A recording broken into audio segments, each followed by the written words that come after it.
अस्सलाम वालेकुम नाज़रीन, प्रोग्राम पब्लिक इशू से मैं हूं शेख हमीद। आज आपकी मैं तवज्जो कुछ ऐसे छोटे छोटे इश्यूज़ के ऊपर मबजूल करवाना चाहता हूं जो आगे जाकर पब्लिक इश्यूज़ बन रहे हैं और लोगों की सेहत को बहुत ज़्यादा नुकसान हो रहा है। जैसा कि आजकल कोरोना वबा बहुत आम हो चुकी है, हमारे बहुत सारे जो जानने वाले लोग हैं वो इस वबा का शिकार हो रहे हैं। लेकिन इस दौरान एक जो सबसे अहम इशू सामने आ रहा है कि जैसे ही हमारा कोई जानने वाला कोरोना वायरस का शिकार होता है तो हम सब उसको कॉलें करना शुरू कर देते हैं। इस वाले से मेरा एक दोस्त जो कि कोरोना वायरस का शिकार है, उसने मुझे कॉल करके ये कहा कि दोस्तों तक ये मैसेज पहुँचाएँ कि आपका कोई भी जानने वाला अगर इस वायरस का शिकार होकर आइसोलेट हो जाता है या अस्पताल में चला जाता है तो मेहरबानी फरमा कर उसको कॉलें ना करें।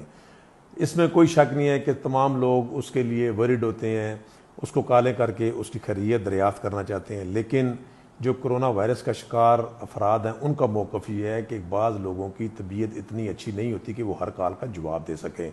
लिहाजा जब आप लोग कॉलें करते हैं तो इससे जो मरीज़ है वो डिस्टर्ब होता है, हर कॉल का वो जवाब नहीं दे सकता।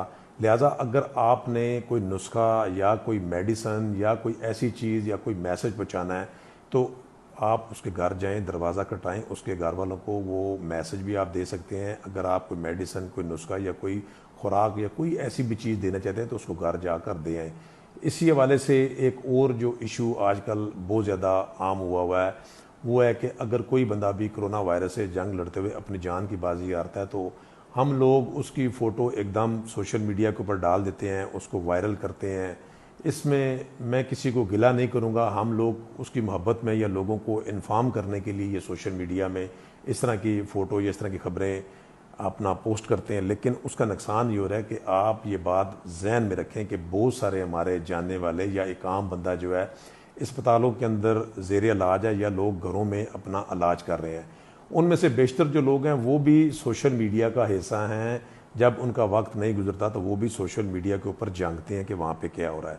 तो जब वो सोशल मीडिया के ऊपर जाते हैं तो वहाँ पर इस तरह की बेशुमार खबरें लगी होती हैं कि फ़लाँ की भी डेथ होगी, फ़लाँ की भी डेथ होगी, तो उससे उनकी हौसले पस्त हो सकते हैं, उनकी सेहत को नुकसान हो सकता है।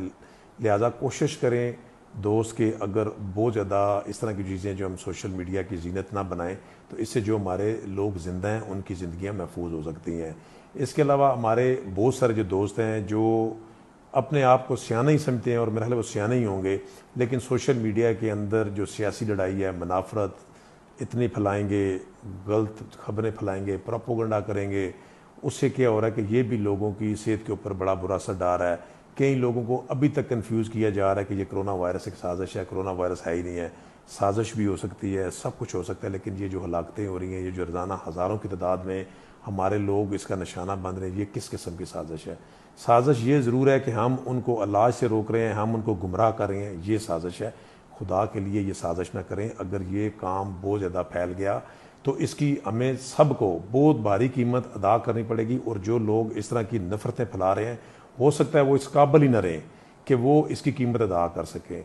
लिहाजा हमारा जो मुल्क है वो इस तरह की खबरों का, इस तरह के प्रोपोगंडे और मनफी सोच का मुतहम्मल नहीं है। हम लोग इस वक्त बहुत पीछे जा रहे हैं। सिर्फ़ और सिर्फ हमें इस वक्त आपस में इत्तेफाक व इत्तेहाद और मोहब्बत की ज़रूरत है।